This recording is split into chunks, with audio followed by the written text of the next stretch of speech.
33 वर्ष इनकी आयु है और ज्येष्ठा नक्षत्र में इनका जन्म हुआ है। तो यहाँ पर बुध जो है रूलिंग प्लैनेट है इनके नक्षत्र के, जन्म के नक्षत्र के। तो इसमें इनके जो मूल्य होंगे वो उनके भाव ज़्यादा रहेंगे बुध के। महादशा इनकी शुक्र की चल रही है 2024 तक, मतलब इस साल के एंड तक। तो अभी इनका गोल्डन पीरियड चल रहा है। आइए हम थोड़ा देखें कि शुक्र बैठे कहाँ पर है। तो शुक्र इनके 10वें भाव में बैठे हुए हैं और यहाँ पर 7 डिग्री से बैठे हैं। केवल ये बैठ जाएंगे तो कर्म में सुख और लग्जरी का समावेश करेंगे। 7 डिग्री के हैं, कमज़ोर हैं। 7 में स्टार लगा हुआ है, ये वक्री का निशान है और इस प्रकार उल्टा वी जो बना है ये अस्त हो गए हैं। तो शुक्र को मजबूत करने के उपाय वो तो मैं आपको दूंगा ही दूंगा। इस कुंडली के अंदर जो सबसे अच्छी जो चीज़ है, जो बहुत इस कुंडली को बहुत संतुलित कर देती है, उसे फिर से देखिए। यहाँ पर पहला भाव जो है लग्न यहाँ पर 8 लिखा है, वृश्चिक लगन है और मंगल जाकर बैठे हैं कर्म के भाव में। ये 3 भगवान जो बैठे हुए हैं, मंगल, सूर्य और गुरु, ये तीनों तो 10वें भाव में तो कारक ग्रह हैं। और लग्नेश मंगल होकर अगर 10वें भाव में बैठते हैं तो व्यक्ति बहुत अच्छा काम करता है, कर्म बहुत प्रबल होता है ऐसे व्यक्ति का। ऐसे लोग दुनिया बदल देते हैं। और इनका जो लाभ का स्वामी है, यहाँ पे प्रॉफिटेबल इवेंट्स हम देखते हैं लाइफ के। लाभ का स्वामी यहाँ पर बना मरकरी, बुध, और ये भी आकर यहाँ पे इस भाव में बैठे हुए हैं। बहुत अच्छा एक्सचेंज है। 11वें भाव का एक्सचेंज यहाँ पर 10वें भाव में आ रहा है। तो ये बहुत बहुत अच्छा कॉम्बिनेशन इनका बना है कि इनके प्रॉफिटेबल लाभ का स्वामी आकर कर्म में बैठा हुआ है। और समझिए कि इनका जो धनेश है, धनेश का मतलब हमको क्या प्रॉपर्टी मिलेगी, यहाँ राहु बैठे अप्रत्याशित लाभ देंगे, इनको रगड़ेंगे भी और इनको लाभ भी देंगे। यहाँ पर 9 लिखा हुआ है तो यहाँ पर जुपिटर इसके स्वामी बने।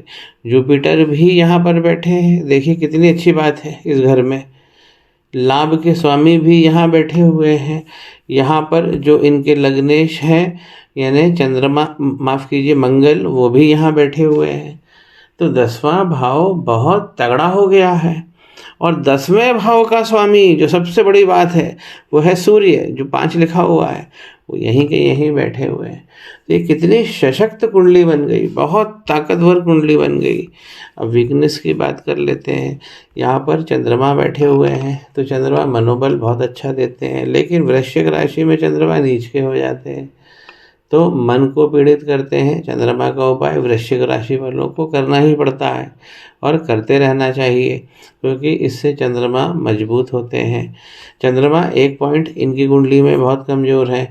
दूसरा कि ये जो प्लैनेट्स यहाँ पर बैठे हैं जिनका एक पॉजिटिव कंजंक्शन है, कुछ अगर शर्तें छोड़ दें, जैसे सूर्य मंगल दुश्मन ग्रह होते हैं, लेकिन वो भी प्रारंभिक रूप से, लेकिन जब 10वें भाव में अगर हम पहले सूत्र जो मैंने डिफाइन करे उसे लागू करें तो ये बहुत संतुलित होंगे और एक दूसरे से सामंजस्य रखते हुए संगठन के तौर पर ये काम करेंगे।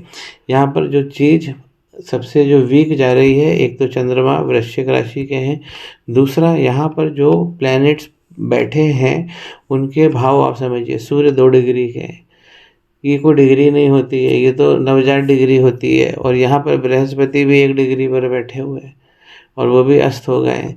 वीनस तो मैं बता ही चुका हूँ। डिग्री कितनी होनी चाहिए? 9 से 22 डिग्री के बीच में प्लैनेट होना ही चाहिए, क्योंकि 24 के बाद प्लैनेट मृत हो जाता है। जैसे मंगल देखिए 27 डिग्री पर बैठे हुए हैं, तो ये डिग्री अंश बल इनका बहुत ज़्यादा हो गया, तो वृद्धावस्था में आ गए, मृत हो गए ये। तो यहाँ पर मंगल मृत हो गए, लग्नेश ही मृत हो गया। ये एक समस्या है जो हमें रेमेडी से दूर करनी है। एक बात और आप समझ लीजिए कि वृश्चिक लगन वालों को कोई भी प्राप्ति होती है, भले ही वो घर के अंदर की प्राप्ति हो, जैसे पैतृक संपत्ति, तो उसमें जो प्राप्तियां होती हैं वो सब अग्निपथ पर ही होती है, क्योंकि व्यक्ति का जीवन अग्निपथ हो जाता है जब वृश्चिक लगन हो जाता है, क्योंकि उसका साइन ही बिच्छू का बना हुआ है।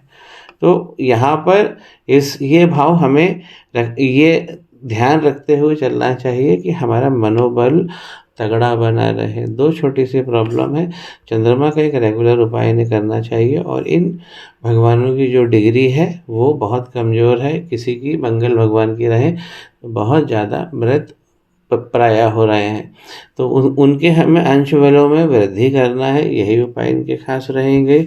इनके जो शनि बैठे हुए हैं अपने ही घर में, ये और अच्छी बात है, और पराक्रम के भाव में बैठे हैं, तो ऐसे व्यक्ति का पराक्रम बहुत अच्छा होता है, और अपने ही पराक्रम से इनका मैंने हाथ भी देखा है, उसमें भी यही शो हो रहा है।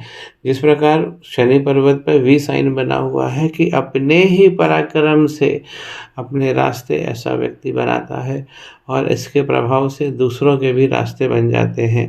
तो शनि यहाँ पर वक्री जरूर है, 8 डिग्री के जरूर है, 9 होना चाहिए। यहाँ पर भाव अच्छा देंगे और एक मजबूत शरीर भी आपको ये प्रदान करेंगे। तो शनि यहाँ पर बहुत बहुत अच्छे बैठे। तो कुंडली में जो वीकनेस है वो चंद्रमा की तरफ से वीकनेस है, और एक वीकनेस यहाँ से जो है आप जो 10वें घर में अंश बलों में मैंने बताई वो जरा वीकनेस है, उस पर हम बात करेंगे। नवांश चार्ट की तरफ यदि हम देखते हैं तो नवांश चार्ट हमारा क्या होता है, इसमें मैं इनके दाम्पत्य को और थोड़ा सा डिफाइन कर दूं कि दाम्पत्य के लिए इन्होंने जो पूछा है, देखिए ये प्लैनेट्स पे जब हम काम करेंगे तो हमारा कर्म मजबूत हो जाएगा। जो अभी आप चाह रहे हैं, हाथ पर भी मैंने देखा ब्लॉक जा रहा है लक आपका, तो लक को खोलना जरूरी है, इस पर हम काम करेंगे तो काम बन जाएगा। और यहाँ भी देखिए काम धंधा नौकरी ये सब जो है हम छठे भाव से देखते हैं, तो ये छठे भाव का स्वामी भी मंगल देखिए जाकर अपने आपके कर्म के भाव में बैठ गया है। तो इसीलिए मंगल पे मजबूती सबसे पहले करना है, और बाकी ग्रहों की बात बाद में। कर्म आपका मजबूत हो जाएगा। दाम्पत्य की बात करें तो दाम्पत्य का स्वामी वीनस देखिए जाकर कहाँ बैठा है, ये वीनस का घर है, 7वां घर पत्नी का होता है, चंद्रमा ऐसे देख रहे हैं। तो ऐसे जातक जिसकी चंद्रमा की दृष्टि 7वें भाव पे पड़ती है, ऐसे जातकों को महिला पार्टनर्स या महिला संबंधी मित्रता ये सब बहुत सारी उनको मिलती है। यहाँ पर 2 लिखा हुआ है, यानी शुक्र बने इसके स्वामी जाकर बैठे हैं कर्म के भाव में, तो कर्म क्षेत्र से या पिता के प्रभाव से इनको इनकी पत्नी प्राप्त होगी। और चूंकि यहाँ पर वीनस है तो पत्नी यहाँ पर भाग्यशाली भी होगी, और खूबसूरत पत्नी भी इन्हें मिलेंगी, चंद्रमा की दृष्टि पड़ रही है। यहाँ अगर हम नवांश चार्ट में देखें कि पत्नी के लिए हमें सबसे पहले ये चौथा घर देखना चाहिए कि क्या इस घर में सुख है। विवाह के उपरांत तो मंगल और राहु भगवान की पाप कर्तरी बन गया है, मंगल और राहु भगवान ने इस घर को घेर दिया है, तो यहाँ पे राहु मंगल की प्रॉब्लम यहाँ पे परिलक्षित हो रही है। नवांश चार्ट हमारे जीवन की आगे की दिशा को दिखाता है। यहाँ समझिए कि नवांश चार्ट के भाग्य के भाव में यहाँ पर क्या हो गया, केतु सूर्य और जुपिटर साथ में आ गए हैं। केतु और जुपिटर गुरु चांडाल बनाते हैं, केतु और सूर्य ग्रहण योग बनाते हैं। भाग्य के भाव में ये क्या चीज़ दिखाता है, अगर इस प्रकार का कॉम्बिनेशन हमें दिख रहा है, हमें ये दिखाता है कि इनके जन्म के आसपास एक ग्रहण जरूर था, ये दिखाता है। तो उसी का प्रभाव इनके भाग्य पे पड़ेगा, खासकर इस एज में जो अभी इनकी वर्तमान है।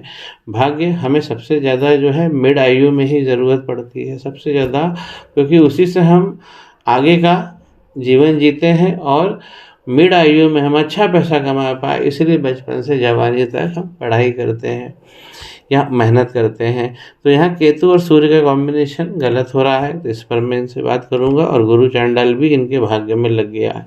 और मज़े की बात है कि यहाँ पर जो स्वामी बन रहे हैं वो फिर मंगल बन रहे हैं।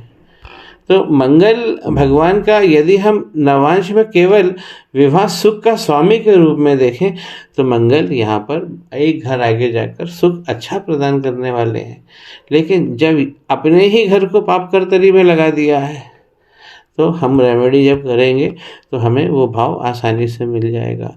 तो सुख में वृद्धि यानी दाम्पत्य में वृद्धि, और जो आपका प्रोफेशन है उसमें भी वृद्धि। आपका प्रोफेशन किस प्रकार का होना चाहिए, वो अगर हम देखें तो कर्म का क्षेत्र यहाँ पर क्या बोल रहा है कि सूर्य इसके स्वामी हैं। तो सूर्य जिन जिन भावों का काम करते हैं, जिन जिन भावों को प्रस्तुति देते हैं, रिप्रेजेंट करते हैं, उससे संबंधित आप करेंगे काम। सरकारी फ़ायदे आपको मिलेंगे ही मिलेंगे, पॉलिटिशियन से संबंध आपको मिलेगा ही मिलेगा, धमक आपके अंदर रहेगी ही रहेगी, क्योंकि सूर्य इस प्रभाव में बैठे हैं। जन्म ही आपका 12 बजे के आसपास हुआ है, तो इसमें सूर्य बहुत पावरफुल होते हैं, लेकिन डिग्री में ये कमज़ोर हैं, 2 डिग्री पर हैं। तो इसलिए हम यहाँ से दूसरा जो प्लैनेट रहेगा वो सूर्य पे। और एक चीज़ और मैं बता दूं कि दूसरा प्लैनेट जब हम इसको रेमेडी में लेते हैं, अगर हम एक महत्व के हिसाब से देखें तो वो सूर्य होते हैं।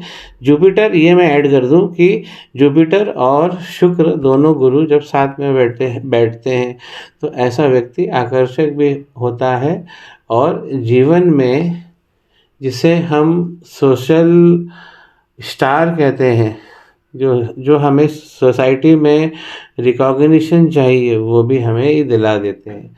दोनों गुरु मतलब बृहस्पति और शुक्र यदि साथ में बैठते हैं तो ऐसा भाव व्यक्ति को मिलता ही मिलता है। और भी इनके सवाल बहुत सारे रहेंगे, वो सब मैं इनके जवाब दूंगा।